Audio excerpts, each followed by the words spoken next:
7, 6, 5, 4, 3, 2, 1. You'll never have the sacred stone. Oh, this you crazy mother.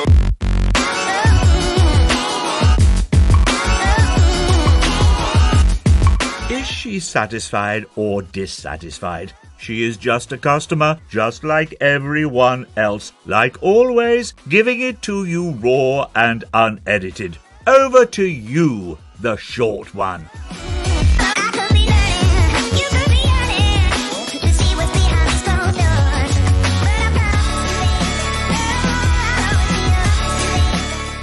Cue music. Nelly, it's getting hot in here, or getting hot in her, because I can't be asked to sing it because it's a scorcher, as in it's actually a scorcher right now. Oh my gosh. Anyway, too hot, and this podcast may be short because I'm too hot. Not hot as in looks wise, but hot as in temperature. I don't do heat. The short one does not do heat. Bring back winter now. Global warming, do your best and just bring back winter. It's too hot. It's too hot. Anyway, so welcome to my podcast, my weekly Wednesday podcast. It's too hot. I've got the fan on, I've got the window open, and I'm still feeling hot. So I'm not going to be jovial, because when I get hot, my temper becomes very short, just like my height. But anyway, so let's crack on. So normally what I do when I go out, I come home, update my diary so everything flows smoothly. But this week I didn't have my diary with me because I couldn't find it, and I've only just found it. So nothing's gonna be in date order or whatever. Everything's gonna be all over the place. But technically I didn't have to tell you that because you've been none the wiser anyway. But I just thought I'd mention it because there's no secrets here. So it's boiling. So anyway, what's happened this past week? Well, I've been mostly in London, and Brent Cross I've been going to, and I think I've mentioned this before. The secret to Brent Cross is always go just before it closes, like half an hour before it closes, or an hour, depending on what you want to do. It's really weird because even these people have had a long hard day's work. They tend to give you a lot of attention, and it's very nice attention. It's like, how can I help? They're very informative. So it is nice. It is nice. The only problem I had was New Look.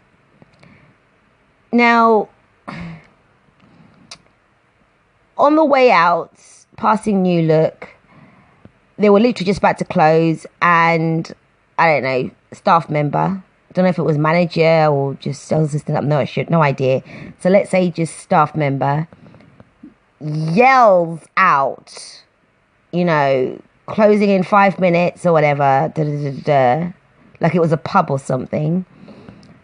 But I wasn't even in the store. I was walking past, and I kind of felt that it's quite unprofessional now. Like, maybe, I don't know, maybe it was just me, like just thinking, what, it's too hot, everything's irritating. But I just felt that it's quite unprofessional to shout that out. Yes, you want people to leave your stores, but I've never really encountered other stores having to bellow out, store closing in 5 minutes. I just thought, bit tacky, but hey ho. And I've worked in a store before in my younger years, and that we didn't tend to do that. I think I remember that we'll just go around the store and just inform customers like, hi, just to let you know, we're going to be closing in 5 minutes. You know, so if you want to make your way to the till, or if there's anything that immediately you want me to help you with, and you kind of pray like, please don't ask me anything because I just want to go home. But yeah, but it was just a bit unprofessional, methinks, to bellow that out like it was some kind of bar, pub, or whatever. You know, there wasn't, I don't know if the music was loud. I didn't hear the music. So, yeah, but another thing I noticed that Body Shop, whether it's closing or not, something clicks in me that Body Shop is... Now, I used to go to Body Shop, again, in my younger years, because at school, for everyone's birthday and Christmas and what have you, it was always Body Shop presents that you'd give. And I remember that the perfume oils, oh gosh, the white musk, disgusting. I think that's what scarred me from white musk, was the perfume oil, because that perfumery was so strong. I'm surprised I don't still smell of it right now. It was just so strong. But I did like the mango one. But then I think mango now would probably remind me of school, even though my school was cool. But yeah, so Body Shop. I've noticed that with Body Shop, they don't approach you. They always tend to be at the till, yapping away, which is fine. But when you go there to say, hi, can you help me? They're always very good and very helpful. So it's a bit kind of a bittersweet experience, because you kind of feel, do I want you to come and ask me if I'm okay, if I need help? Or is that your thing, your company philosophy kind of thing, that let the customer come to you so they don't feel pressured in any way? I'm in two minds. I don't know which I prefer. But nonetheless, very, very, very helpful. Do they make me want to buy? No. I don't feel pressure to buy anything, but I'm always like standing there for like 15-20 minutes with them talking to me. But but the thing is, you know, Body Shop is Body Shop, I suppose. But they got nice stuff in there, great stuff, and what they make you feel like it's miracle things. But I've yet to buy from Lush though. But the thing is with Lush, it's like, ooh, you walk past there, you know you're approaching Lush. And you go in there and it's like, whoa, that fragrance, that smell, even though it's a nice smell, it's so strong. And, you know, the people in there, they're very, again, like Body Shop, really tell you that it's a miracle product. You know, great. But I've never actually bought anything from there. I don't know why, though, because it's the kind of shop that would attract me to buy there. It's colourful. You know, it seems like the kind of store that, I don't know, not that you can trust it, but it's the kind of store that you feel like once you've paid for an item and you get home, like, this is it, this is going to work. I don't know, but I've never actually bought anything from there. Maybe it's because, I wouldn't even say it's cost. Because I think if you're going to buy something that's going to be, I don't know, solve your acne or solve your blackheads or, I don't know, make your bath water pink and purple and all that shit, cost doesn't really come into it. But I don't know what it is. But I guess, you know, time will tell. I probably will buy there something once. I never even bought a gift from anyone from in there. But I don't know why, because it is the kind of shop that I would probably purchase from, but I haven't. I've no idea. I think I need a therapist. Yeah, crazy. So since I've mentioned before drunk people, I'll mention again. I think it's going to be like a segment in my podcast. I should make a special segment of drunk people at night in St. Albans Town Centre. So the other night I was trying to get some sleep, and I think I went into, you know, the first part of sleep when you sort of black out and then you sort of go, oh, did I just sleep? You know, when you do in public, that kind of sleep, like if you're on the train or in class or something. And I think I was at that stage, and then I woke up to opera singing. Yes, there was a drunk guy singing opera. Like, I thought Pavarotti, Bellotelli, I don't know. The Five Tenors, or Paul Potts, or me when I think I'm an opera singer in the shower. That literally the guy was just singing in high octave. And I don't think he was in a car, because you can hear the distance of the voice going, ah. I think he was walking, but you know, shout out to that guy. He wasn't too bad, to be honest. He wasn't too bad. Maybe he was an opera singer, because opera singers are allowed to get drunk, right? They're allowed to get merry. So maybe he was an opera singer. Who knows? Maybe it was Paul Potts himself. It can't be Pavarotti, because that would be very weird. Very, very, very weird. But yeah, it was interesting. It put a smile on my face. I wasn't angry. I was just like, oh, okay. A bit of opera. Let's just take a quick break. So, website, www.IamJustAcustomer.com. How can I forget the website? Twitter, I'm Just a Customer. Facebook and Instagram, I am Just a Customer. So don't forget, wherever you're listening to this, press share, do some reviews. Yeah, have fun with it. Experiment what happens when you hit the share button and hit submit. See what happens. And also tell your friends, I'm not your dirty little secret. I've told you that before. We're very open here. Anyway, back to the podcast. So the Ivy opened the other day, I don't know if they opened, but they had a pre-party thing, which I wasn't invited to. But I read that there was some A-list celebs, and I thought, ooh, so who's been in my hood?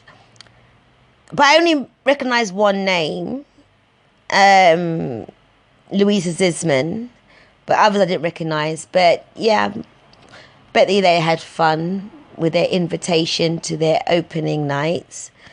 So speaking of St. Albans, why can't the Boris bikes, I always call them Boris bikes, I don't know what they're called now, or is it Barclays, Santander, whatever, why doesn't that expand to St. Albans? We got a massive, huge park, so huge, it has, apparently, according to the internet, the oldest pub in Britain, Ye Old Cocks, and it's got the Roman Wall, it's got a lot of history, and St. Albans Abbey in it.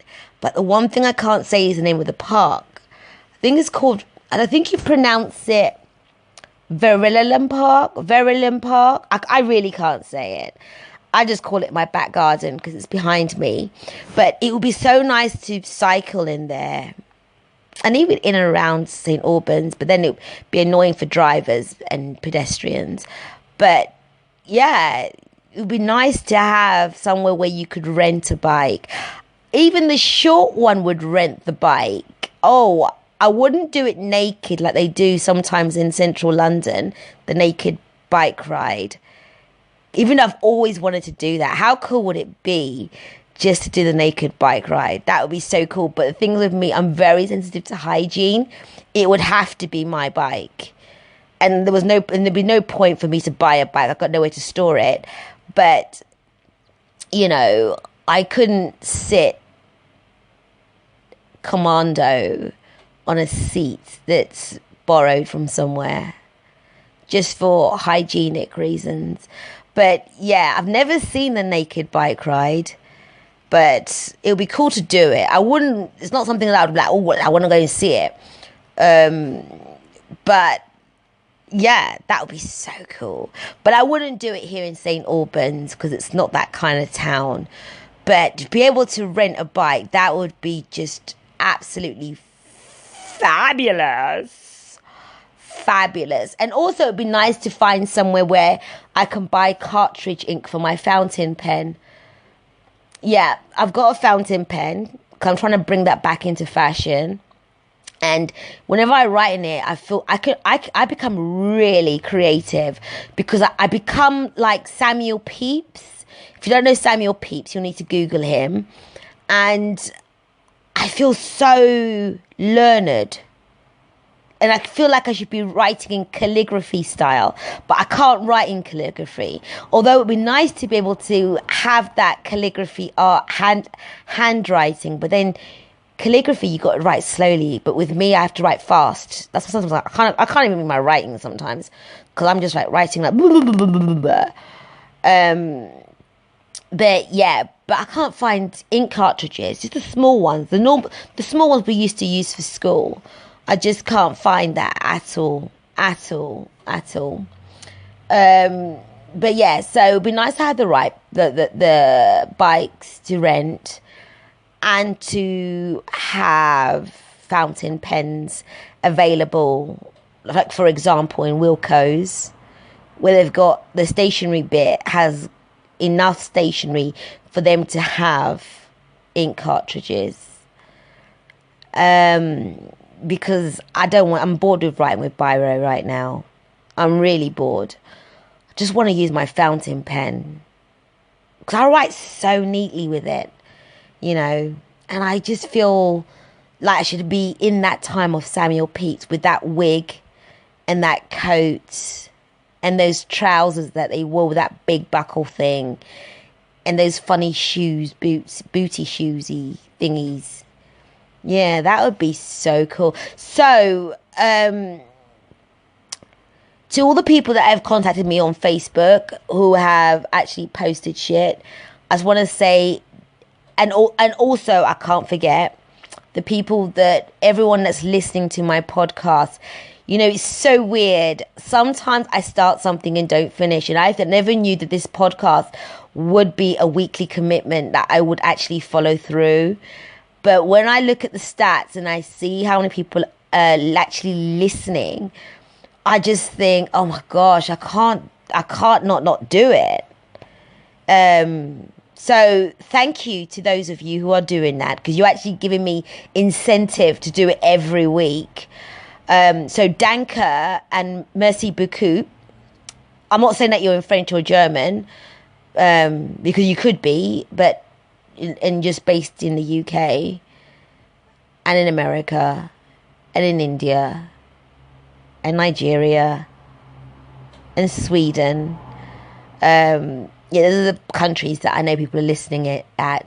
But yeah, but danke and merci beaucoup is the only foreign language that I know. I'm trying to think if I know any others. No, because the limited Cantonese I know, and the limited Nigerian I know, and even my own country, I don't know how to say please and thank you. I can swear in them, because when people teach me words, they tend to give me swear words to learn. I never forget those swear words, and they always come in handy at the best of times. But I've never actually been taught phrases that I actually need to know, like where's the nearest police station, or no, I'm actually British. Yeah, they are black people in Britain. Yeah, I'm black British. Or I don't know, I need a plaster or something like that, you know. Or there's a fire around the corner on the second street to the left. I never get taught those kind of phrases. I get, taught like, this is how you say fuck you, fuck off, da da da da da. But I'm always keen to learn all that kind of stuff. So, so St Albans Museum is opening soon. Oh, thankfully and finally, that building seems to have taken all eternity. Even though I've only lived in St Albans for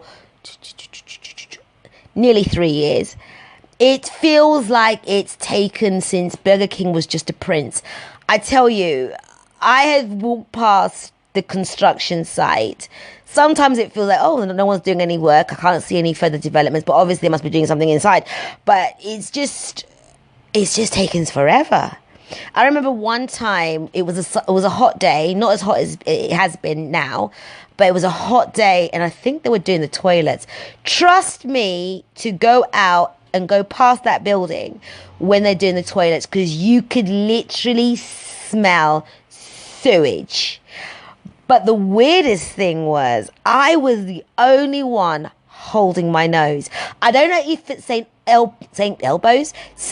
Albans etiquette that if you smell something bad, don't make it out that you can smell it. Just carry on and mind your own business. But I was literally having to hold my nose. And yeah, it was kind of stench. Because it reminded me of a time at school. The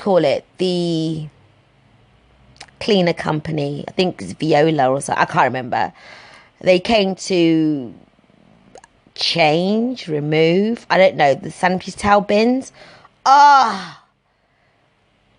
It was gross because the smell lingered, and I think it even went into my pores, because I could feel, I could smell it the whole day. Like, everywhere I went, I could still smell it. You know, those sanitary towel bins can be vile sometimes. They can be ruthless to the nostrils. It was just gross. And again, it was like summertime. I think in summer, like, stenches just tend to linger. But it was horrific. So there's a new ice cream parlour that's just opened up near the clock tower in St Albans, and it was really weird. When I was walking down the high street, I kept thinking, where's everyone getting this ice cream from? Because I know there's an ice cream man that's stationed in the middle of the high street, but it wasn't an ice cream cone of the ice cream man. It was, I still have to find out, do ice cream men, women, but they'll tend to be men, do they need a CRB DBS check? I've always wanted to know that answer, but never had the courage to ask. But anyway, but they had the cones that was like a wrap style cone, you know, the fancy cones that you get. And I kept thinking, where's everyone getting this ice cream from? And then, lo and behold, an ice cream parlour's just opened up. And I kept thinking, where the hell did that come from? Whatever builders or renovators that they got, they should have used them at the museum. Because that St Albans Museum took a very long time. I mean, I can't even talk. Even if I'm doing this podcast, it's not fully completed, I don't think. Because I said opening at the end of June. End of June? Jeez. But yeah, so the ice cream parlour, one is going to visit at some point. Although I must say, my favourite ice cream is the ice cream man ice cream. You know, when he pulls the lever and it kind of swirls around. And my favourite ice cream is the oyster. Oh my goodness, I love the oyster. I'm not into all that Baskin and Robbins, like 31 flavours, or, you know, passion fruit, or I don't know, that stupid flavour that's come out, chocolate and salted caramel. Who wants to put salt in caramel? It's like, ugh. But yeah, I'm not into all that. I'm just bog standard, very bland. Just give me this ice cream man ice cream, or just give me vanilla. I'm fine with that. You can put nuts in there if I want to get creative, but vanilla's for me. I'm not into all those other different flavours or so. I must be really boring. Yeah, I am. So the ice cream parlour I've got to check out. So the other day I was with a friend looking for somewhere to eat, and we ended up in Slug and Lettuce. And we were at the bar trying to like work out what we wanted to eat from the menu. And it was so strange. Every 21 seconds, as in So Solid Crew, every 21 seconds they were asking us, you know, are you ready to order? Are you ready to order? Are you ready to order? Came to the point, like, me and my friend, we were trying to, like, discuss whether we should go for a platter or whether we should go for those little mini meals things where it's like you get 3 items for X amount or 11 items for whatever. And we were trying to discuss it, but we couldn't even get a full sentence out because it was literally like, ready to order? Are you ready to order? Are you ready to order? Now, I know Slug and Letters during the day it's not that busy. I know weekends, night times, oh my gosh, it's absolutely ram-packed. But it did get a bit annoying after a while because my friend was like, what the fuck? We'll let you know. We didn't say it. We just said it in our heads.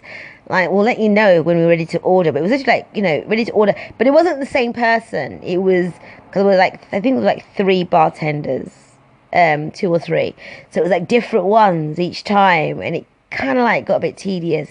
But then, again, just like the Body Shop, is that fine line of wanting to be asked if you need help and being there for when a customer needs your help. Because in Slug and Lettuce, we got what I expected from Body Shop, and Body Shop was kind of like, you know, if those 2 companies merged together, it would be a perfect harmony.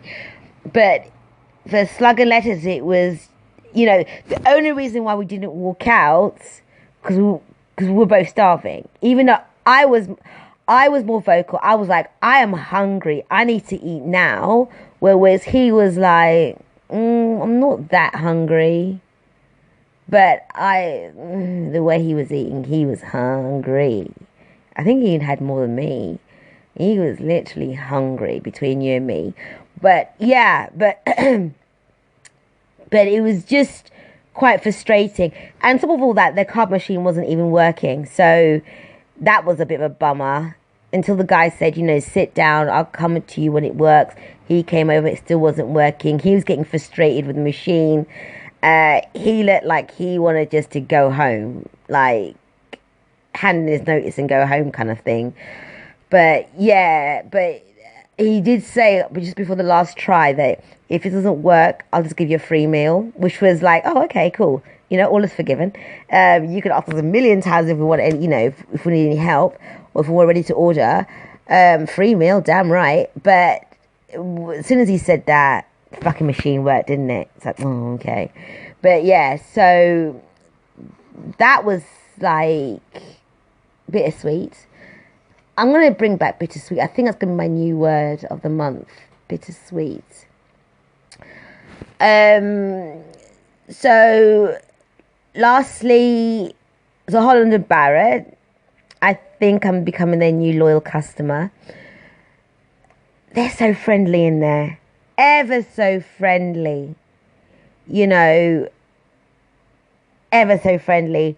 So I didn't get his name. There was a guy in there, young guy, and I asked him to help me with certain products, and he came over and he educated on me what to get. What I thought I wanted wasn't actually what I wanted, and then he explained to me why. So I came out there with knowledge and products, but he was so, like, his customer service skills were excellent. He even gave me recipe tips, like I can't remember fully, but something to do with lemonade and when you marinate meat. I can't remember what the reason. Something to do with the fats. But I need to go back there and ask him again, because it was a fascinating bit of knowledge. You know, the knowledge that you'd say, like, at a party or, you know, when you're with people, like, did you know? Now I regret telling you guys, because now you're going to probably find it out quicker than me. And then you're going to pass it off with your own, like what I was going to do. But yeah, but anyway, this guy was so friendly. And we got disturbed by a woman, I think in Costa. She came in, she just handed him a bag, and she just walked out. And he was like so flabbergasted. I was like, first of all, I just thought, that Novichok agent thing, you know, that poisonous thing. And I was like, well, what the hell's that about? And he goes, I was serving her before.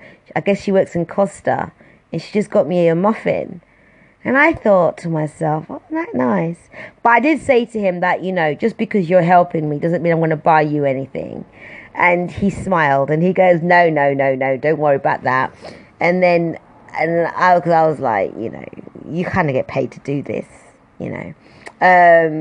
But yeah, so we had, like, literally he was, you know, gave me attention for a very long time. And you know, the short one likes to ask question after question after question after question. I can chat to you till your shift is over. But but he was great. And like I said last week about the fruit and veg people, this guy here in Holland and Barrett, I went in there just for information purposes. I wasn't buying one little small item for him to give me attitude.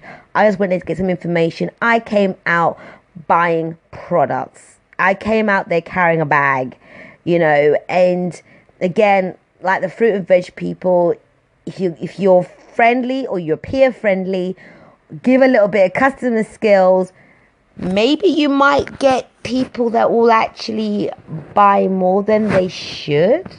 Because if I can do it, anyone else can. So food for thought, excuse the pun. And on that note, I'm going to go and jump into the freezer. So goodbye until next week. Oh, this you crazy mother.